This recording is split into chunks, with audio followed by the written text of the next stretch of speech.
بسم الله والحمد لله والصلاة والسلام على رسول الله أما بعد. اللهم لا سهل إلا ما جعلته سهلا وأنت تجعل الحزن إذا شئت سهلا. رب يسر ولا تؤسر وتمم بالخير. اللهم ذكرنا ما نسينا وعلمنا ما جهلنا وانفعنا بما علمتنا في الدارين. اللهم يا معلم إبراهيم علمنا ويا مفهم سليمان فهمنا. اللهم آمين.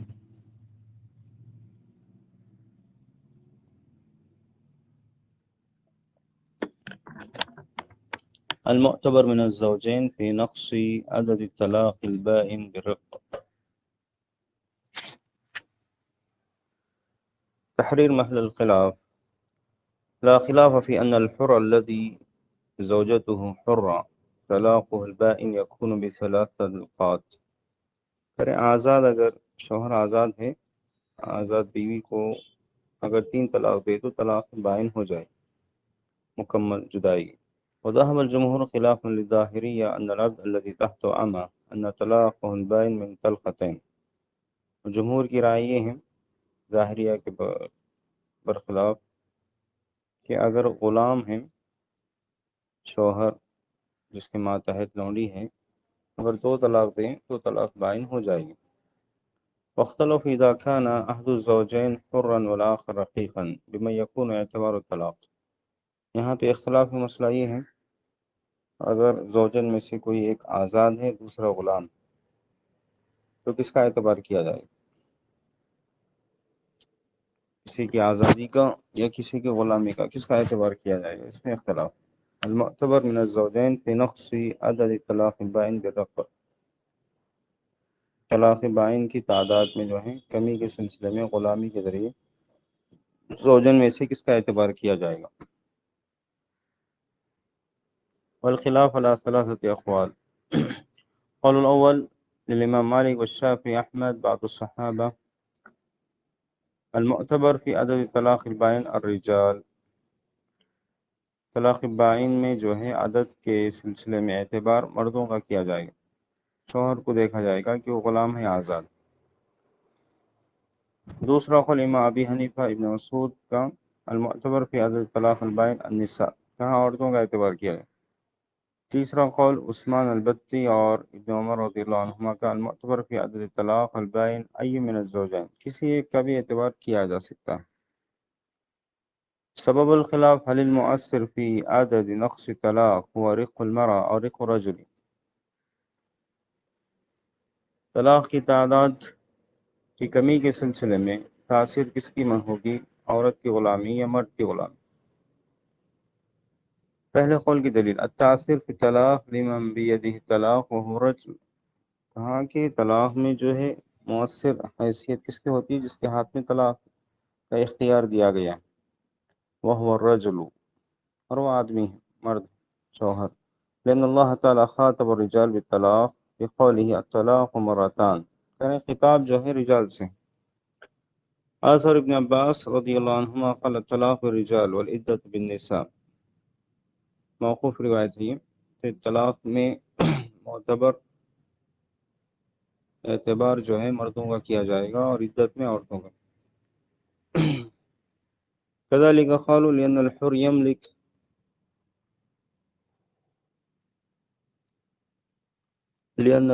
يملك أن يتزوج 4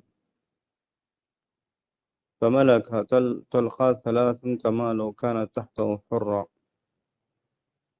کریں آزاد جو ہوتا ہے وہ 4 شادی کرنے کا اختیار رکھتا ہے، تو پھر 3 طلاق کا بھی اسی کو اختیار ہے. جیسے اگر اس کے ماتحت کوئی آزاد ہے تو اعتبار اسی کا ہوگا. یہ دلائل ہیں پہلے قول کی. دوسرے قول کی دلیل التاثر فی الطلاق لمن یقع علیہ طلاق، کہ جس پر طلاق واقع ہوگی اس کی تاثیر مانی جائے گی. وہ حکم من احکام المطلقہ فتشبہ بالعدہ.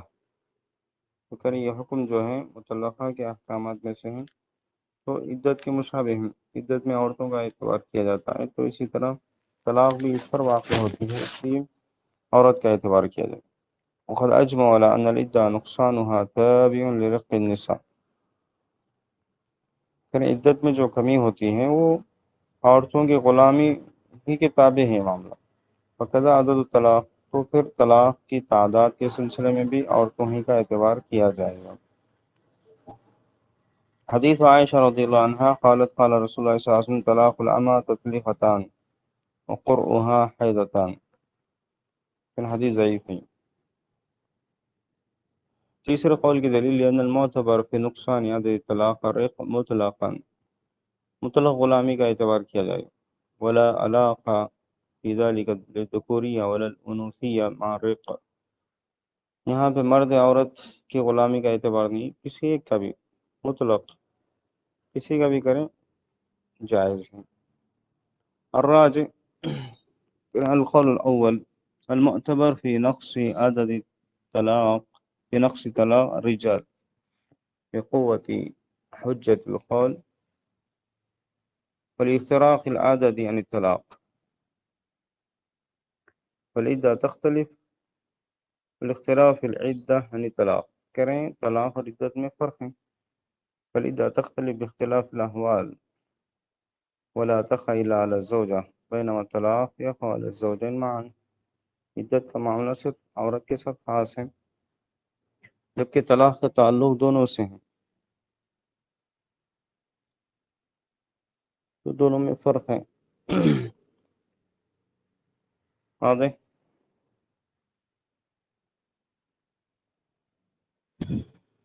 جی آگے بڑھیں۔ هل من شرط طلاق السنة ألا يتبعها في العدة طلاق آخر؟ طلاق سنی، سنت کے مطابق جو طلاق دی جاتی ہیں، کیا اس کی شرط میں سے یہ ہے کہ انسان عدت میں جو ہے دوسری طلاق نہ دے؟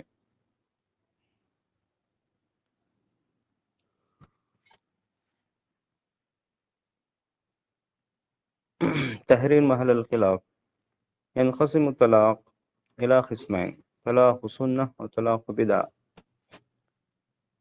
تو سنت اور بدعت کے اعتبار سے طلاق کی دو قسمیں۔ وقد أجمع العلماء على أن طلاق السنة يطلق المدخول بها في طهر لم يمسها فيه طلقة واحدة، طلاق سنی کیا ہے کہ مدخول بہا کے سلسلے میں ایسی پاکی میں طلاق دے جس میں ہم بستری نہیں کیا، ایک طلاق دے۔ وأن المطلق في الحيض أو الطهر الذي مسها فيه غير مطلق للسنة، اگر کوئی ماہواری کے ایام میں طلاق دے یا ایسی پاکی میں جس میں ہم بستری کیا ہے تو سنت کے مطابق طلاق دینے والا شمار نہیں کیا جائے،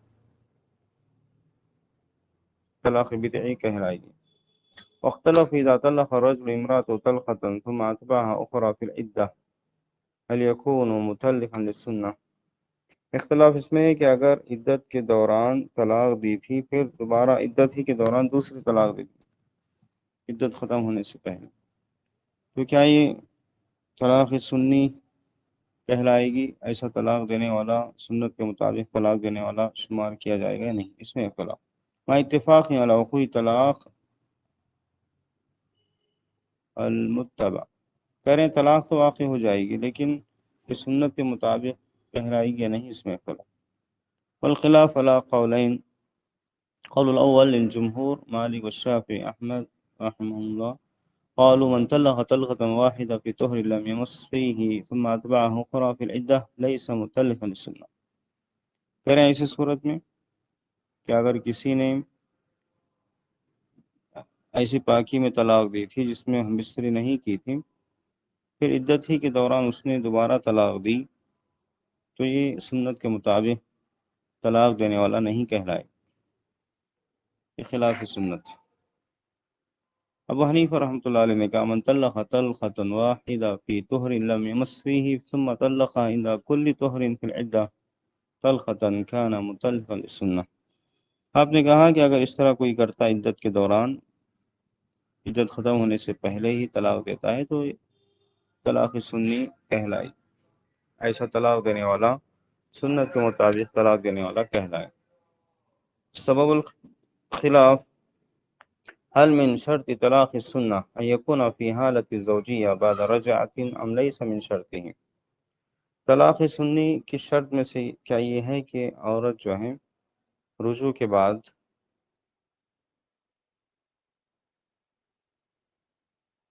بعد بیوی کو جو ہے طلاق دی جائے، یا اس کی شرط میں سے نہیں ہے، عدت کے دوران بھی دی جا سکتی ہیں، یا رجوع کے بعد ہی طلاق دینا یہ سنت ہے یا نہیں، اس میں اختلاف۔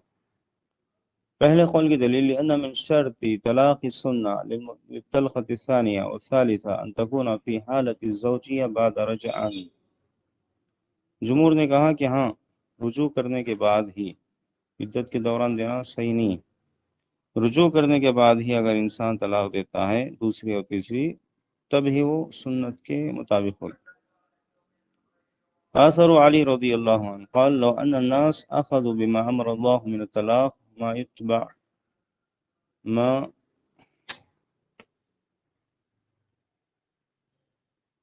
الرجل نفسه امرأة ابدا يطلقها تطليقة ثم يدعها ما بينها وبين ان تحيض ثلاثا ثم تشاء راجعها۔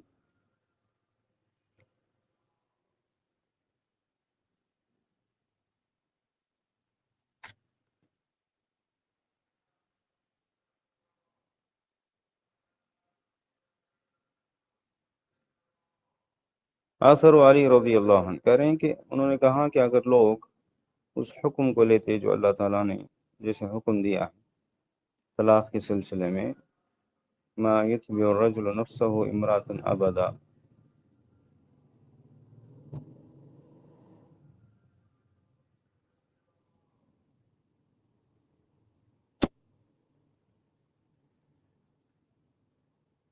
ما يتبع الرجل نفسه،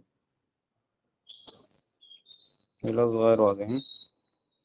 کس طرح اللہ نے کیا حکم دیا ہے؟ یطلقها تطلیقۃ، کہ ایک طلاق دے، ثم یدعها، پھر ایسے ہی چھوڑ دی عدت گزارنے کے لیے، ما بین و بین ان تحیض ثلاثا، کہ وہ جو ہے اپنی عدت گزار لے، 3 ماہواری اسے آ جائے، فمتى شاء راجعها، تو جب چاہے اسے رجوع کر لیں، اور رجوع کے بعد جو ہے پھر طلاق دینا چاہے تو دیں۔ تو یہی جو ہے شرعی طریقہ ہے۔ دوسرے قول کی دلیل لأنه ليس من شرط طلاق السنة أن تكون الطلقة الثانية والثالثة في حالة الزوجية ولكن لا يطلق في الحيض، کریں طلاق سنی کی شرط میں سے نہیں ہے کہ وہ دوسری اور تیسری طلاق رجوع کے بعد ہی جب وہ زوجیت میں رہیں تبھی دے، یہ شرط نہیں ہے، لیکن البتہ ماہواری کے ایام میں جو ہے طلاق نہ دے۔ اسی طرح اثر ابن مسعود رضی اللہ عنہ قال طلاق السنة تطلیقہ وهي طاہر في غیر جماع فإذا حادت وطهرت طلقها أخرى فإذا حادت وطهرت طلقها أخرى ثم تعتد بعد ذلك بحیضہ۔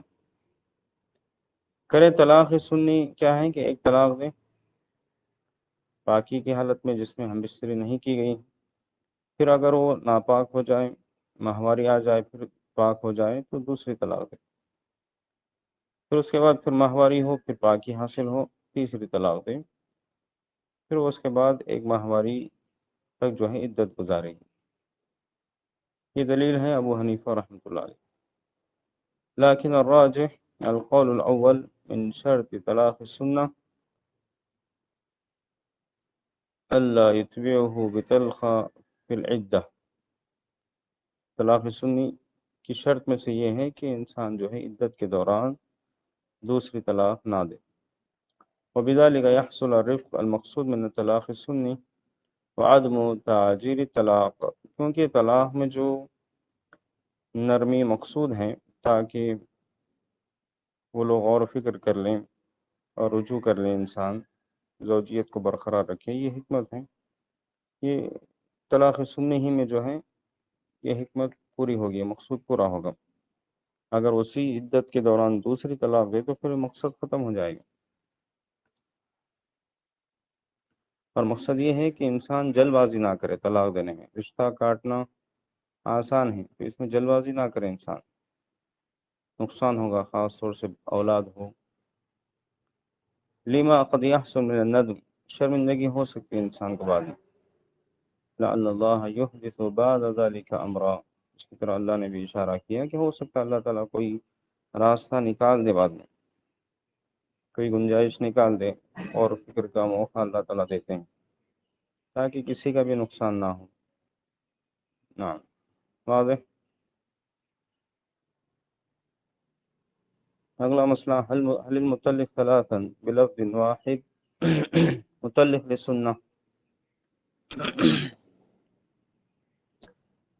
ایک ہی لفظ سے جو ہے 3 طلاق دینے والا، کیا یہ سنت کے مطابق طلاق دینے والا شمار کیا جائے گا؟ کریں سبق فی المسئلة رقم 1 ان الطلاق بلفظ الثلاث يقع ثلاثا، والخلاف هنا من طلق ثلاث بلفظ واحد. لفظ ثلاث سے جو ہے اگر کوئی طلاق دے تو پہلے مسئلہ میں گزر چکا ہے جن لوگوں نے کہا کہ ہاں 3 ہی واقع ہوں گی. یہاں پر اختلاف یہ ہے کہ اگر ایک ہی لفظ میں 3 طلاق دے دیں، هل طلاق سنی و بدعی، تو یہ طلاق سنی کہلائے گی یا بدعی؟ والخلاف على قولين، قول اول للجمهور المطلق ثلاثا بلفظ واحد مطلق لغیر السنہ. کریں گے اگر کوئی ایک ہی لفظ میں 3 طلاق دے دیں تو یہ سنت کے مطابق نہیں ہوگی. امام شافعی نے کہا المطلق ثلاثا بلفظ واحد مطلق للسنہ. سبب الخلاف معارضت اقرارہ ساس المطلق بین یدیہ ثلاثا فی لفظ واحد بمفہوم الکتاب فی حکم الطلقۃ الثالثہ. کریں جس صحابی نے اللہ کے نبی کے سامنے 3 طلاق دی، ایک ہی لفظ میں 3 طلاق دی، اللہ کے نبی نے ان کو کچھ نہیں کہا، خاموش رہیں.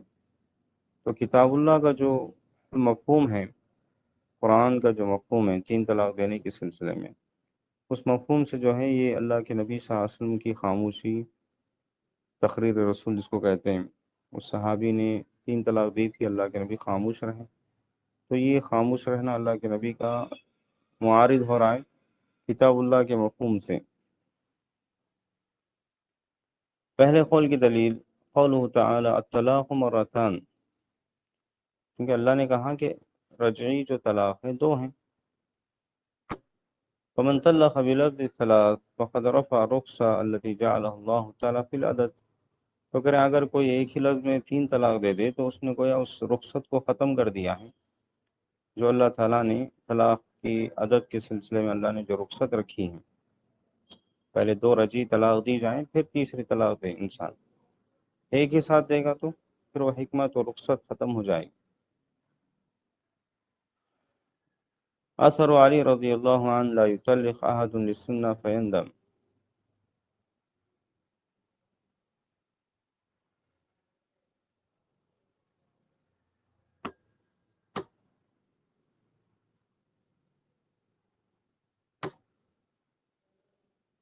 لغیر السنہ ہونا چاہیے.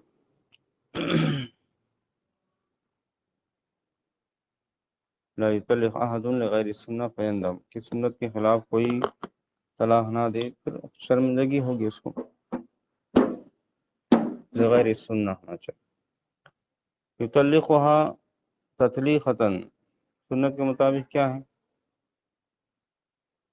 کہ ایک طلاق دے ثم يدعها ما بین و بین ان تحید ثلاثا فمتى شاء راجعها. یہ بات گزر چکی ہے اس سے پہلے.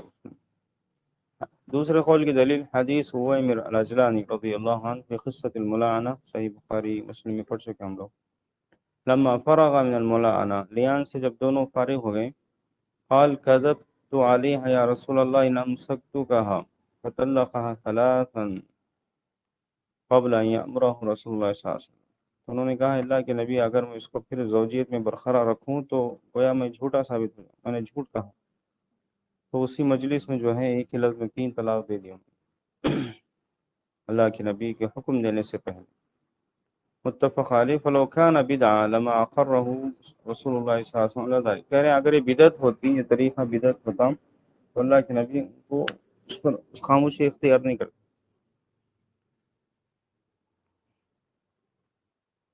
لیکن اس کا جواب بھی دیا گیا ہے کہ اللہ کے نبی جو خاموشی اختیار کیے کیونکہ لیان سے جو ہے رشتہ ختم ہو چکا تھا، پھر ان کا اس طرح طلاق دینے کا کوئی اعتبار نہیں تھا، اس کی گنجائش نہیں تھی، اس لیے اللہ کے نبی خاموشی اختیار، ورنہ اس طلاق کا کوئی اعتبار ہوتا تو اللہ کے نبی منع کرتے ضرور. تو استدلال صحیح نہیں ہے امام شافعی. اور انہوں نے کہا لِأَنَّهُ طَلَاقٌ جَازَ تَفْرِيقُهُ فَجَازَ جَمْعُهُ، کریں یہ طلاق ایسی ہیں کہ الگ الگ دی جا سکتی ہیں تو پھر ملا کر بھی دی جا سکتی ہے، جائز ہیں. جواز کے اعتبار سے جب طلاق الگ الگ دی جا سکتی ہے تو ملا کر بھی دی جا سکتی ہے، لیکن یہ بھی طریقہ غلط ہے، اس طرح استدلال کرنا غلط. الراجع القول الاول المطلق ثلاثا مطلق لغیر السنہ، اگر کوئی ایک ہی لفظ سے جو ہے 3 طلاق دے دیں تو غیر سنت کے مطابق نہیں ہوگا، خلاف سنت طلاق دینے والا کہلائے گا. فمن طلق طلقة في طهر لم يجامع فيه طلقة واحدة ولم يتبعها طلقة في العدة على الراجح والمطلق للسنة، اگر کسی نے ایسی پاکی میں طلاق دی جس میں مجامعات مباشرت ہم مصری نہیں کی ہے، ایک ہی طلاق دی ہیں اور عدت میں دوسری طلاق نہیں دیا ہے، تو راجح قول کے مطابق یہ سنت کے مطابق طلاق دینے والا کہلائے گا. ابھی یحصل المقصود من الطلاق، طلاق سے جو چیز مقصود ہے وہ چیز بھی جو ہے حاصل ہوگی. وهو عدم الاستعجال حتى لا يقع في الندم، کیا مقصود ہے کہ انسان جلد بازی نہ کرے یہاں تک کہ وہ شرمندگی اس کو لائق نہ ہو. لعل الله يحدث بعد ذلك امرا. قال ابن رشد رحمه الله واعتذر اصحاب عن الحديث بان المتلائنين عنده قد وقعت الفرقة بينهما من قبل التلائن نفسه فوقع الطلاق على غير محله فلم يتصف لا بسنة ولا ببدعة. کہہ رہے ابن رشد رحمۃ اللہ علیہ نے کہا کہ امام شافعی کے تلامذہ نے، اصحاب نے جو ہیں اس حدیث کے سلسلے میں جواب دیا، اعتذار پیش کیا کہ امام شافعی نے جو استدلال کیا ہے صحیح نہیں ہے. کیوں؟ اس لیے کہ دونوں مرد و عورت جس نے لیان کی اللہ کے نبی کے پاس، تو لیان کرنے سے ہی جو ہے بذات خود لیان سے ہی فرقت ہو گئی، جدائی ہو گئی ان کی درمیان، پھر طلاق دینے کی ضرورت نہیں تھی. فوقع طلاق علی غیر محلہ، تو امیر اجلانی نے جو 3 مرتبہ طلاق کہا وہ جو ہے اس کا محل ہی نہیں تھا، طلاق دینے کی وہاں گنجائش نہیں تھی، لیان سے ہی رشتہ ختم ہو گیا دونوں کا. فلم يتصف لا بسنة ولا ببدعة، تو اس کو ہم نہ سنت کہیں گے نہ بدعت کہیں گے، انہوں نے غصے میں ایسا کہہ دیا. وقد أيد ابن رشد القول الأول رحمه الله فقال وهو أظهر ها هنا. پھر ابن رشد رحمۃ اللہ علیہ نے پہلے قول کی تائید کی ہے کہ وہ زیادہ درست ہیں، صحیح ہیں، اور وہی اسی کی دلالت جو ہے زیادہ ظاہر ہے. واضح یا اخوات؟ جی شیخ میرا ایک سوال تھا شیخ.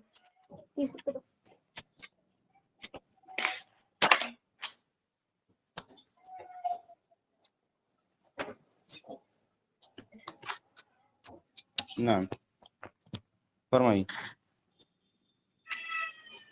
تو طلاق سننے کے دوران جو عورت عدت گزارتی ہے نشے وہی کافی ہے یا طلاق بتہ کے بعد اور 3 مہینے گزارنا نشے عدت؟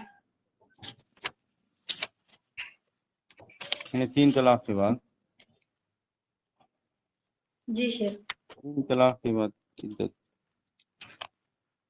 جی عدت تو گزارے گی، البتہ وہاں پہ چھوڑ دی علماء نے، تیسری طلاق کے بعد چاہے تو شوہر کے پاس گزارے یا الگ سے. پہلے 2 میں تو رجوع کا حق حاصل ہے، تو وہاں یہ طلاق رجعی میں شوہر ہی کے پاس عدت گزارنا ضروری ہے، کیونکہ جو مقصود ہے کہ دونوں رجوع کر لیں. تیسرے طلاق کے بعد وہ حکمت و مصلحت باقی نہیں رہتی، اس لیے وہاں گنجائش ہے، اختیار.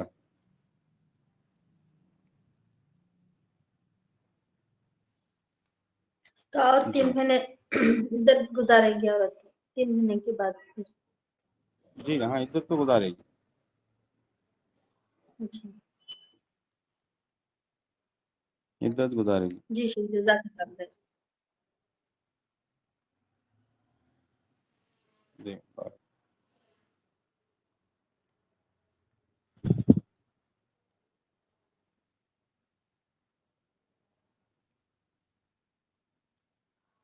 اور کوئی ڈاؤٹ، کوئی سوال؟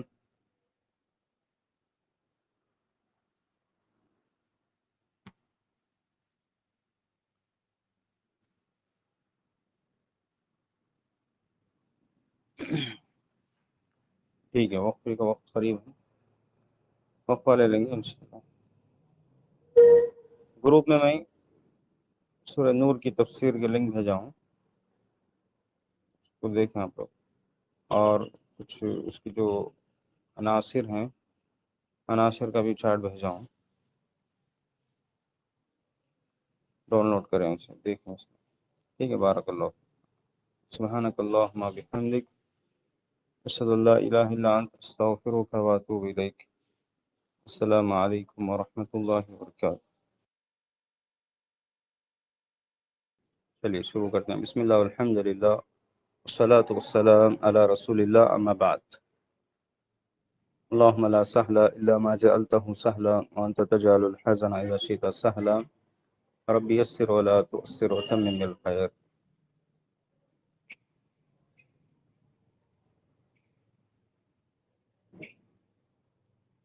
اللهم فقهنا في الدين وعلمنا التعويل، اللهم آمین۔ تو اب دیکھیں شروع میں تفصیل فہم معانی سور القرآن، سورۃ النور مدنیہ، شرع اللہ نور للمجتمع، من آیہ 1 إلى 26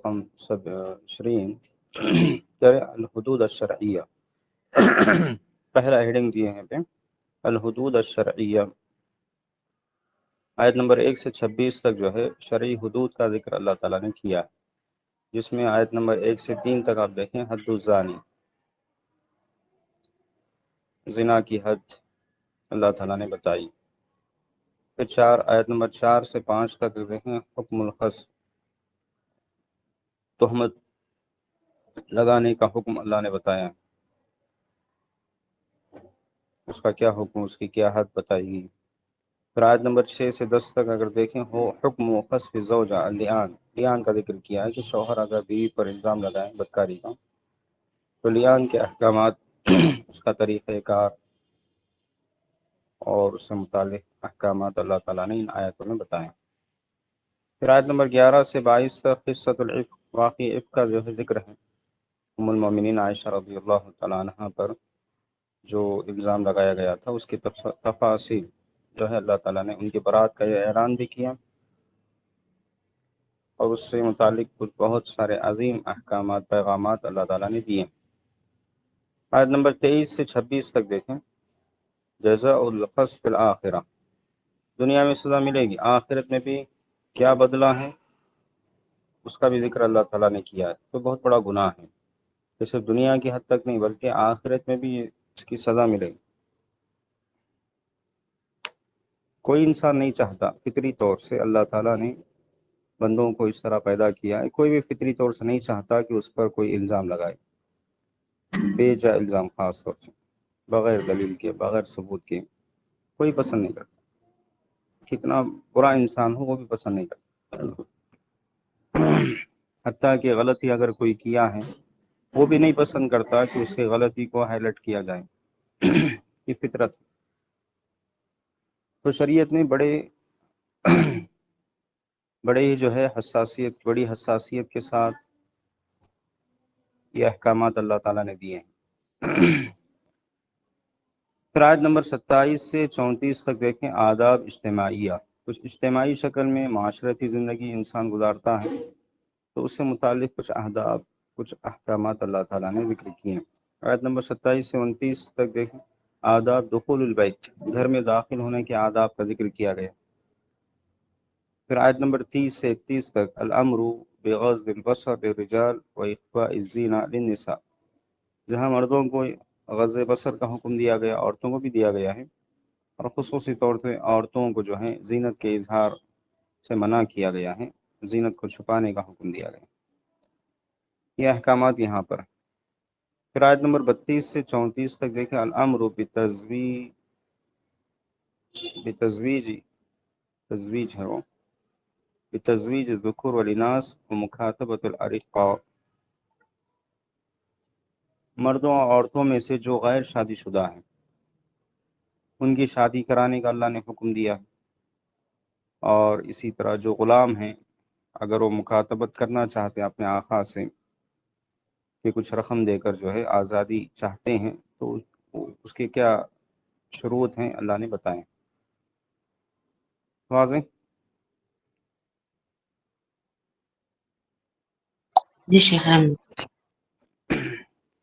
تو یہ آدھی صورت جو ہے حدود شرعیہ اور آداب اجتماعیہ پر مشتمل ہے۔ اس کے بعد آیت نمبر 35 سے 38 تک نور اللہ تعالیٰ نے مثال دی ہے، اللہ کے نور کی مثال، وفضل و جزاء عمار المساجد، اور جو لوگ مسجدوں کا آباد رکھتے ہیں ان کی فضیلت اور ان کا کیا مقام ہے، ان کو کیا بدلہ ملے گا، اس کا ذکر اللہ تعالیٰ نے فرمایا۔ پھر 39 سے 40 تک ضرب مثل اعمال الکافرین، کافروں کے اعمال کی مثال دی گئی، کافروں کے اعمال کی حیثیت کیا ہے، بہترین شکل میں اللہ نے 2 مثالیں دی ہیں، پڑھیں گے انشاءاللہ۔ پھر 41 سے 46 تک مظاہر قدرت اللہ تعالیٰ کی قدرت کے چند مظاہر اللہ نے ذکر فرمائے۔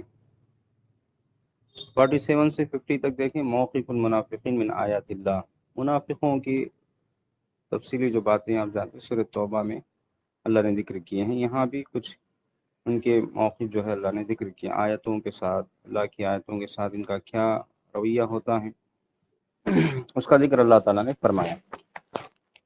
پھر 51 سے 54 تک دیکھیں طاعت المؤمنین بحکم اللہ وکذب المنافقین فی طاعتہم، اللہ کے حکم کے تعلق سے مومنوں کی اطاعت و فرما برداری کیسے ہوتی ہے، اس کی کیفیت نوعیت کا ذکر اللہ نے کیا ہے، اور اللہ کی اطاعت کے سلسلے میں منافقون کا جو جھوٹا دعویٰ ہے اس دعوے کا ذکر اللہ تعالیٰ نے کیا ہے، ان کا شعار کیا ہے، ان کا موقف کیا ہے، اس سلسلے میں اللہ نے واضح فرمایا۔ پھر 55 سے 57 تک سنت اللہ فی العباد، بندوں کے سلسلے میں اللہ تعالیٰ کی جو سنتیں ہیں، بے شمار اللہ کی سنتیں ہیں، یہاں بھی کچھ چند سنتوں کا ذکر اللہ نے کیا ہے۔ پھر دوبارہ آخر میں آداب اجتماعیہ، کچھ اجتماعی معاشرتی آداب کا اللہ نے ذکر کیا 58 سے 63 تک۔ اس کے بعد 58 سے 61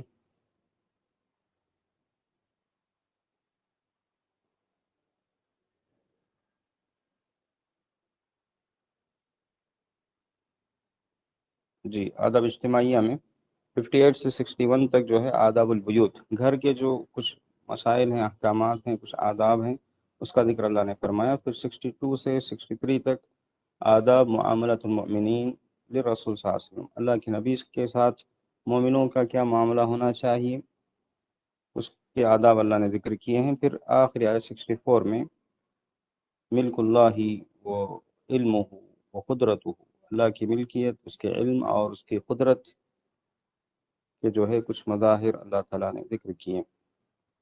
تو یہی خلاصہ ہے سورت کا، اس کے آداب، اور یہ سورت جو ہے کن احکامات پر مشتمل ہے، اس کے بالکل بنیادی اساسی عناصر اس چارٹ میں جو ہے بتائے گئے۔ واضح؟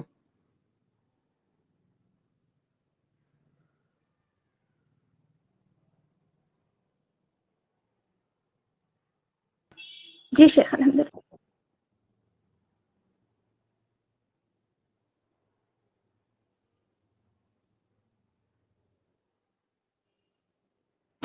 تو یہ اس طرح کے جو امیج ہیں، امیجز آپ یوز کر سکتے ہیں اپنے دروس میں، جو بہنیں دروس پیش کرنا چاہ رہے ہیں اس سے استفادہ کیجیے آپ،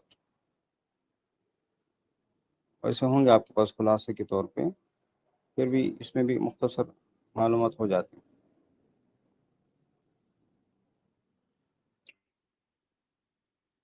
اور ایک امیج تھی شیخ اس میں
شیخ آپ کی آواز نہیں آ رہی شیخ.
السلام علیکم ورحمۃ اللہ.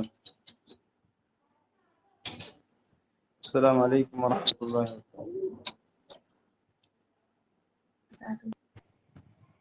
بسم اللہ والحمد للہ والصلاۃ والسلام علی رسول اللہ اما بعد. فتح القدیر اصل میں یہ کتاب دیکھیے دو کتابوں کا اختصار ہے. ایک سیوطی کی کتاب ہے، کوئی جانتے ہیں؟ جلالین کے علاوہ امام سیوطی کی کتاب، اور ایک امام قرطبی کی کتاب. ان دو کتابوں کا مجموعہ یہ ہے فتح القدیر.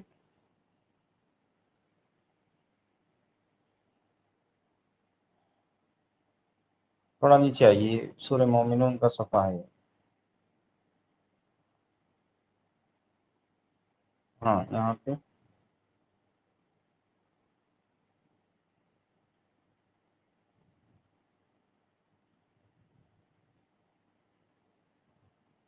اوپر جائیے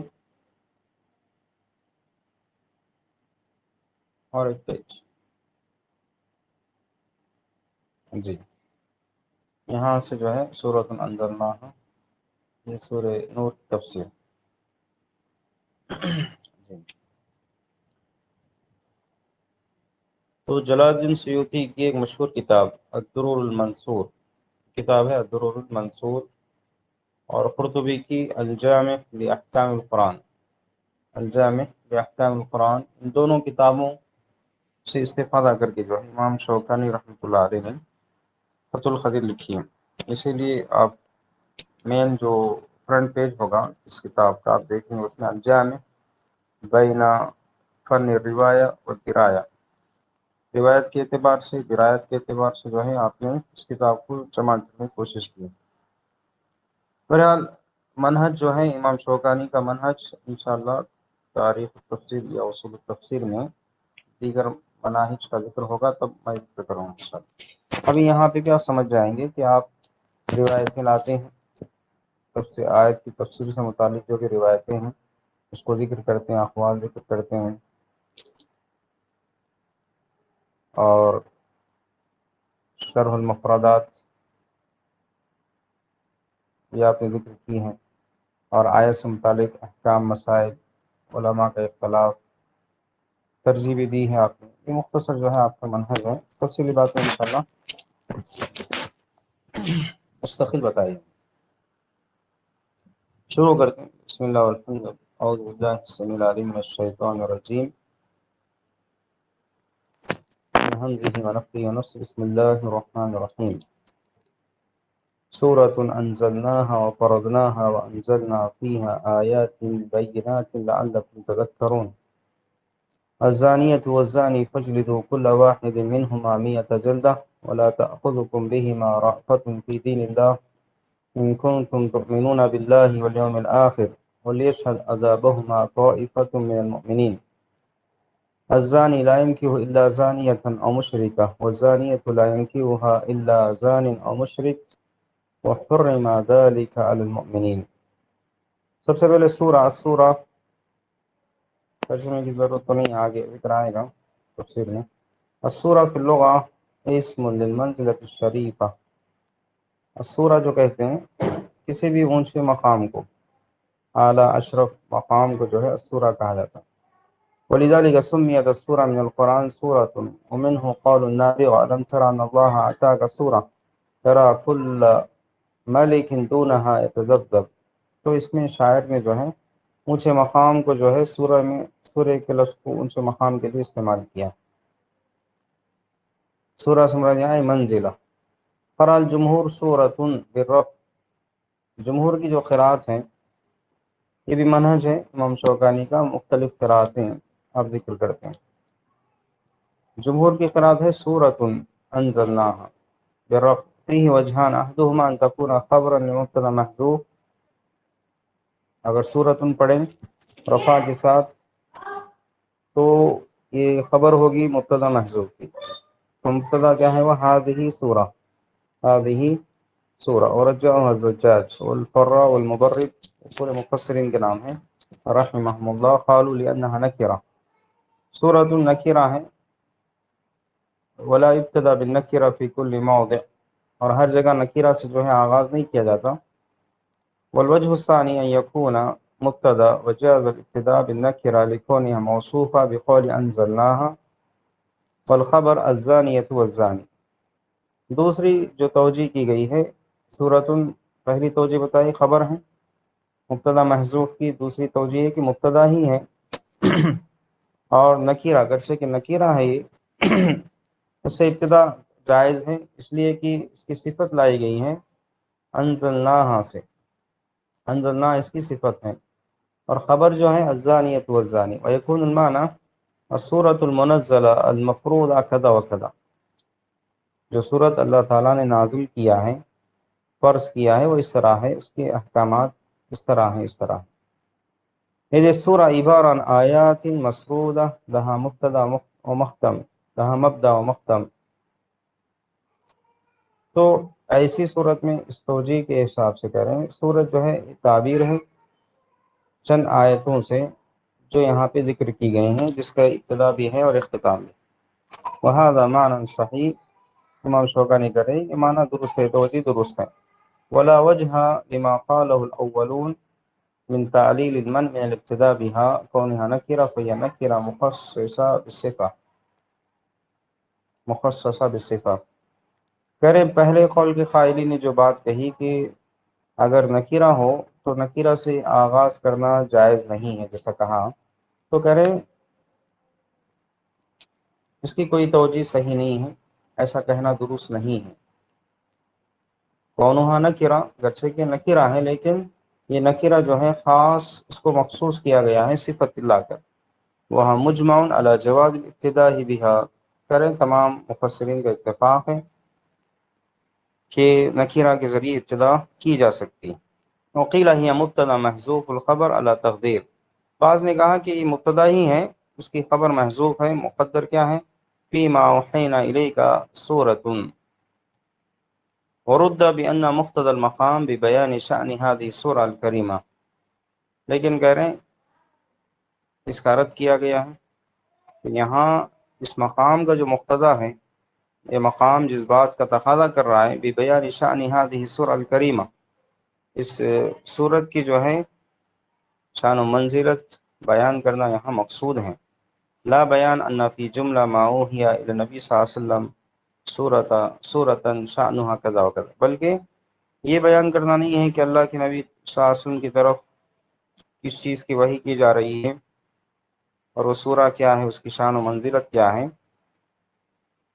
وقرأ الحسن ابن عبد العزیز وعیسیٰ الثقفی وعیسیٰ الکوفی مجاہد وابو حیرہ وطلحہ ابن مسر بن نصب. بعض نے سورتاً پڑھا ہے، پہلی قرأت تھی، اس میں دو توجیہ کیے ہیں.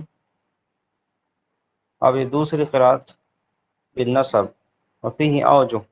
الاول انہا منصوبہ بفعل مقدر غیر مفسر بما بعدہ تقدیرہ اتلو سورہ اور اقرأ سورتاً.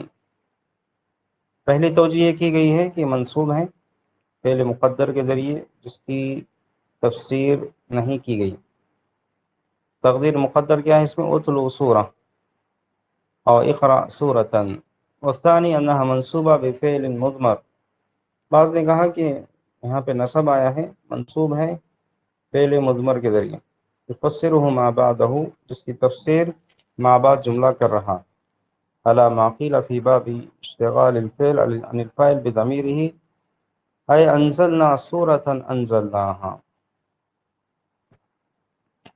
نحو میں جو ہے اس کے بارے میں کہا یہ باب اشتغال الفعل عن الفاعل بضمیرہ، فعل کو جو ہے فاعل کے ذریعے مشغول رکھا جاتا ہے اس کی ضمیر لا کر. فلا محل لہ، کرے اس کا کوئی محل نہیں ہے اعراب میں. انزلناها ها هنا لأنها جملة مفسرة بخلاف الوجه الذي قبله فإنها في محل نصب على أنها صفة للسورة.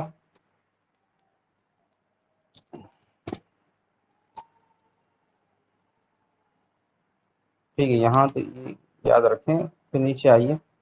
الوجه الثالث أنها منصوبة على الإغراء،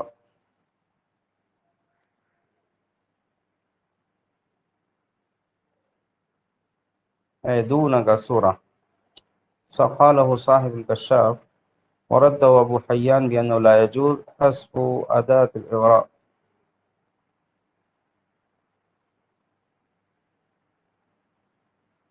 یہ توجیحات چھوڑ دیجیے، بہرحال آپ یہ یاد رکھیں یہاں پر خلاصے کے طور پر کہ اس میں دو قراتیں، ایک رفع والی ہیں، اس کی دو توجیہ یاد رکھیں، ایک دوسری منصوب ہے، کئی توجیحات ہیں، دو کافی ہیں انشاءاللہ. آگے بڑھیے.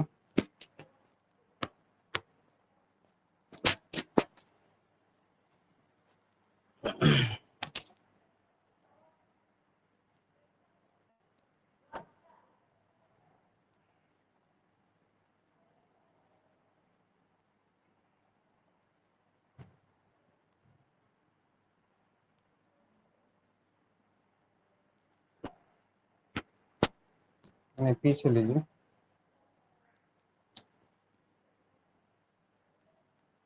اور ایک پیج نہیں پہ اس کے بعد اور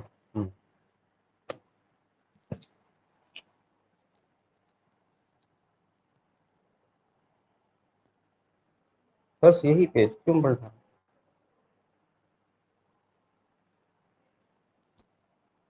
ہاں یہی پیج.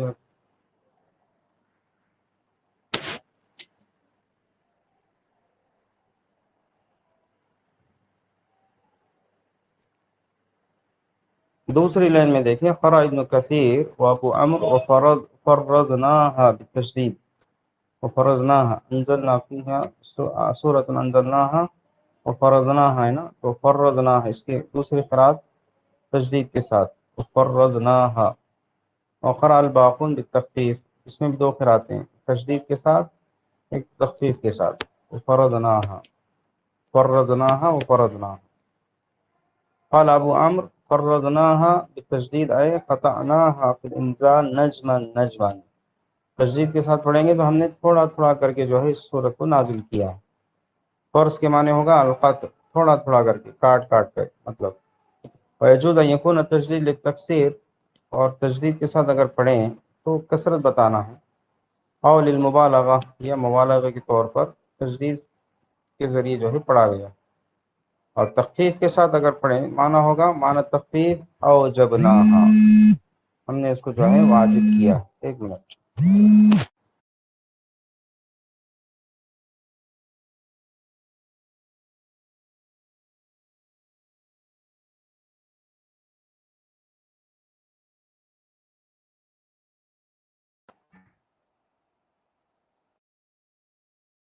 میری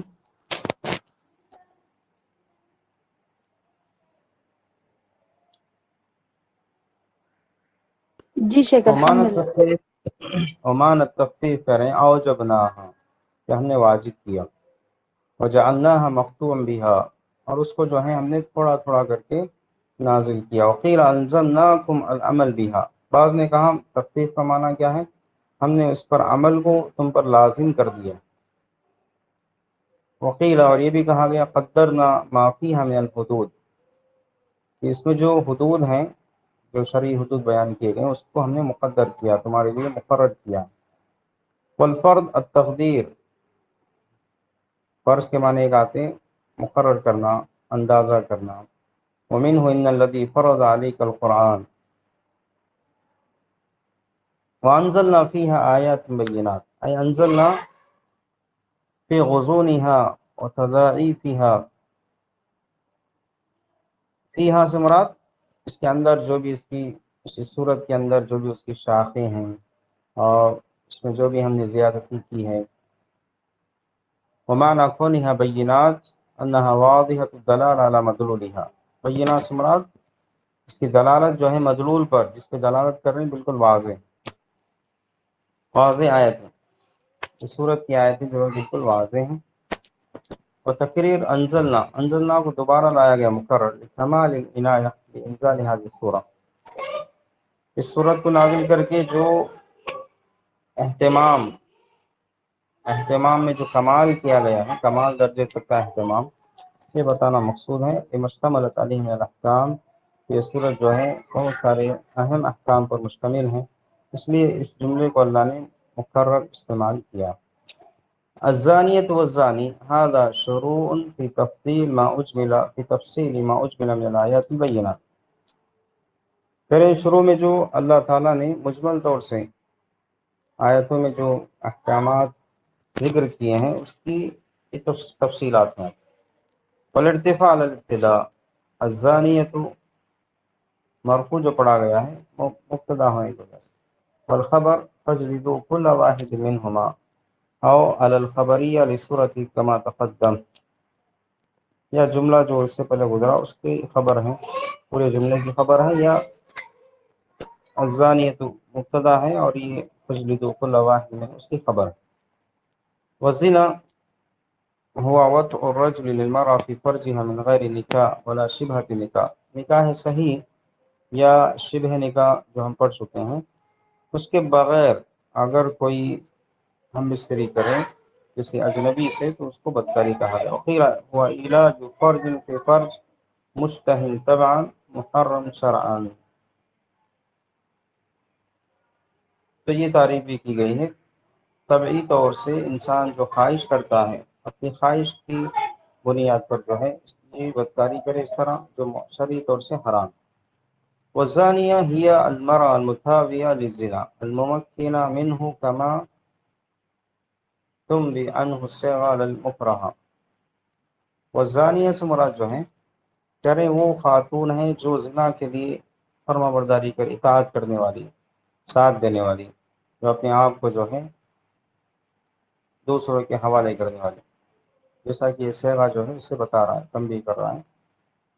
للمکرہہ، زانیہ میں جو ہے جس کی زبردستی کی جائے وہ خاتون اس میں شمار نہیں ہوگی۔ وکذالک الزانی، اسی طرح اگر زانی مرد ہیں اگر اس پر زبردستی کی گئی جس کی مختلف شکلیں ہو سکتی ہیں تو اس میں داخل نہیں ہوگا، لیکن اگر وہ اپنی طرف سے چاہتے ہوئے کر رہا ہے تو زانی شمار ہوگا۔ ودخول الفاء فی الخبر لتضمن المبتدا معنى الشرط على مذهب الاخفش، اخفش بڑے امام ہیں نحو میں، تو ان کی مسلک کے اعتبار سے کہہ رہے ہیں فا جو داخل ہوا ہے خبر پر تاکہ مبتدا میں جو ہے شرط کا معنی آ جائے، اس لیے فا کو لایا گیا۔ فا کو لانے کا مقصد بتا رہے ہیں کہ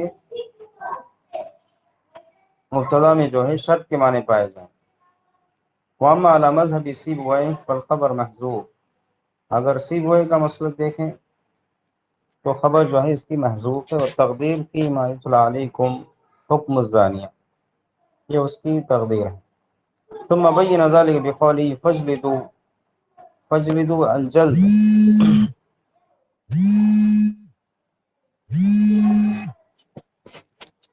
والجلد الضرب، جلد کے معنی جو ہے ضرب مارنے کے، کوڑے لگانا۔ یقال جلدہ اذا ضربہ ضرب جلدہ، جلدہ جلدہ کہتے ہیں جب کسی کو مارے اس کے چمڑے پر، مثل بطنہ اذا ضرب بطنہ، اگر کوئی کسی کے پیٹ پر مارے تو یہ لفظ استعمال کیا جاتا ہے۔ ورأسہ اذا ضرب رأسہ، وقوله مئة جلدہ، مئة جلدہ هو حد الزانی الحر البالغ البکر، غیر شادی شدہ بالغ آزاد کی یہ حد ہے، غیر شادی شدہ آزاد ہو اور بالغ ہو، چھوٹا بچہ ہے، غلام ہے یا غیر شادی شدہ ہے تو اس کا حکم الگ۔ وکذالک الزانیہ، یہ بھی آزاد ہو، بالغہ ہو، باکرہ ہو، غیر شادی شدہ، باکرہ سے مراد۔ وثبت بالسنہ زیادت علی هذا الجلد، اس کوڑے لگانے کے علاوہ جو ہے سنت میں، اللہ کے نبی صلی اللہ علیہ وسلم کی سنت میں مزید حکم وارد ہوا، وہی تغریب عام، 1 سال جلا وطن کیا جائے۔ وَأَمَّا المملوک، اگر غلام ہیں، والمملوکہ لونڈی ہیں، فجلد كل واحد منهما 50 جلدہ، تو اس کی آدھی حد ہو جائے گی. آزاد کی 100 کوڑے ہیں تو ان کی 50. لقوله سبحانه فإن أتينا بفاحشة فعليهن نصف ما على المحصنات من العذاب. عذاب سے مراد یہاں پہ سورہ نساء میں الحد. وهذا نص في الإيمان، بالکل واضح نص ہے، دلیل ہے لونڈیوں کے سلسلے میں.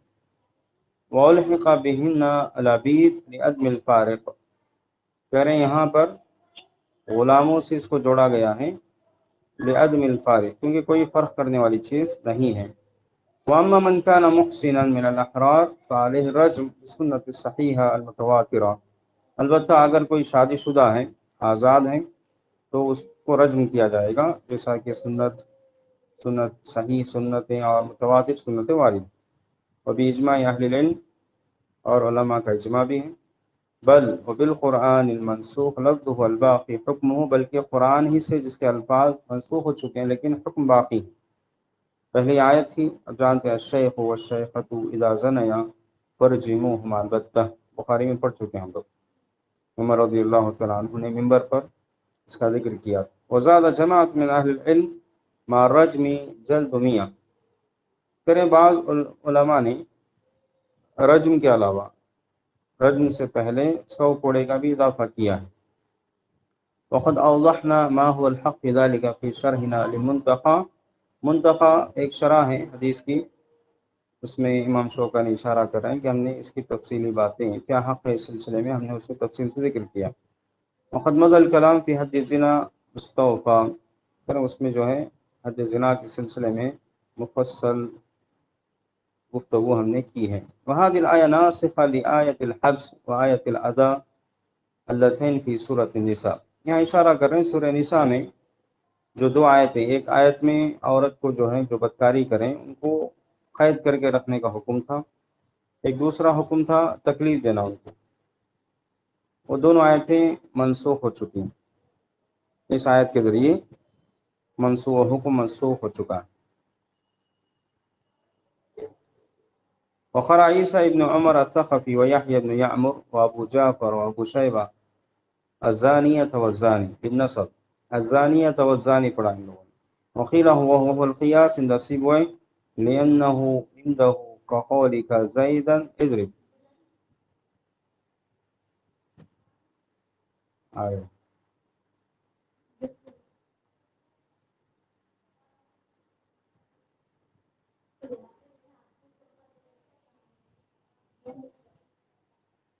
آ رہے بولو نا.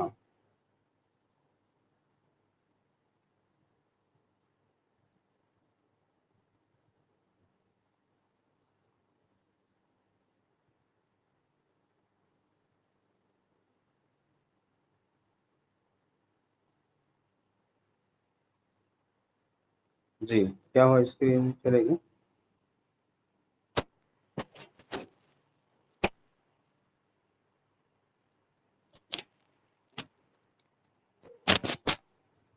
تو نصب کے ذریعے جو ہے بعض جن کے نام یہاں ذکر کیے گئے مفسرین نے نصب سے پڑھا، اس کو الزانیۃ والزانی پڑھا، کیونکہ وہ اس طرح ہے کہ زیدن اضرب محمد الفرا والمبرد والزجاج والرفع عندهم اوجه وبه قران جمہور کی قرات، اور ان فرا مبرد زجاج جو ہیں نحویوں کے پاس رفع کے ساتھ ہی راجع ہیں. اور جو تقدیم الزانی علی الزانی، اب یہاں پہ زانیہ پر زانی کو مقدم کیوں کیا گیا؟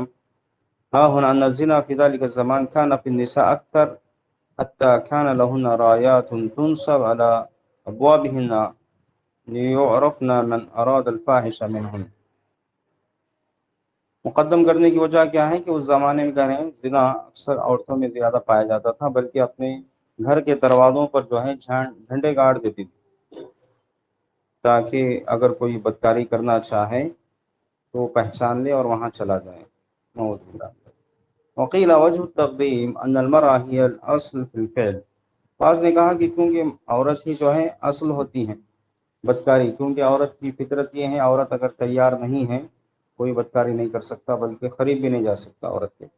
عورت کو اس فطرت پر اللہ نے گرچہ بھی کمزور پیدا کیا ہے، لیکن اس کے اندر یہ طاقت بھی ہے کہ جب تک وہ مرد کو آنے نہیں دیتی کوئی مرد اس کے قریب بھی نہیں آ سکتا. آواز آ رہی میری؟ جی شیخ آ رہی.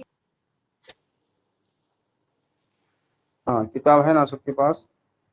تو یہ توجہ بھی کی گئی ہے کہ عورت ہی اصل ہوتی ہے اس فعل میں. وقیل لأن الشهوة فيها اکثر، بعض نے یہ بھی کہا کہ شہوت زیادہ ہوتی ہے عورت میں، وعلیہا اغلب. وقیل لأن العار فيهن اکثر اذ موضوعهن الحجبہ والصیانہ، کیونکہ ان میں زیادہ عار ہوتی ہیں، اور انہی کو لائق ہوتی ہیں، کیونکہ ان کا اصل موضوع کیا ہے کہ چھپانے کی چیز عورت اپنے آپ کو چھپائے، اور صیانہ اور محفوظ کی جانے والی چیز ہے. وقدم ذکر الزانیہ تغلیظا، تو کریں زانیہ کا لفظ مقدم کیا گیا ہے تغلیظا، اس فعل کی شناعت بتانے کے لیے، قباحت بتانے کے لیے، وہ اہتماما، اور اس کے اہتمام کیا گیا ہے اسی لیے. الخطاب فی هذه الآیہ للائمہ من قام مقامهم، تو کہہ رہے ہیں یہاں پہ جو خطاب کیا گیا ہے کون حد قائم کریں گے؟ وہ امراء ہیں، حکام ہیں، علماء ہیں، ذمہ دار. ومن قام مقامهم، جو ان کے نائبین ہوں گے. قیل للمسلمین اجمعین، بعض نے کہا کہ تمام مسلمانوں کے لیے حکم ہے. لأن اقامت الحدود واجب علیہم جمیعا، کیونکہ حدود کو قائم کرنا تمام پر واجب. والامام ینوب عنہم، اور امام جو ہے تمام کی طرف سے نیابت کرے گا. اذ لا یمکنهم الاجتماع علی اقامت الحدود، کیونکہ تمام کو جو ہے حدود قائم کرنے کے سلسلے میں جمع کرنا ممکن نہیں ہوتا. تو امام نیابت کرے گا تمام کی طرف سے، جو امام ہوگا، حاکم وقت ہوگا، وہ نیابت کرے گا. کوئی مہمان آ رہے بتا رہے ہیں. ٹھیک ہے، یہاں پہ اکتفا کرتے ہیں تفصیل، انشاءاللہ کل ہم کنٹینیو کریں گے. بارک اللہ فیکم، احسن اللہ علیکم. سبحانک اللہم وبحمدک، اشہد ان لا الہ الا انت، استغفرک واتوب الیک. السلام علیکم ورحمۃ اللہ.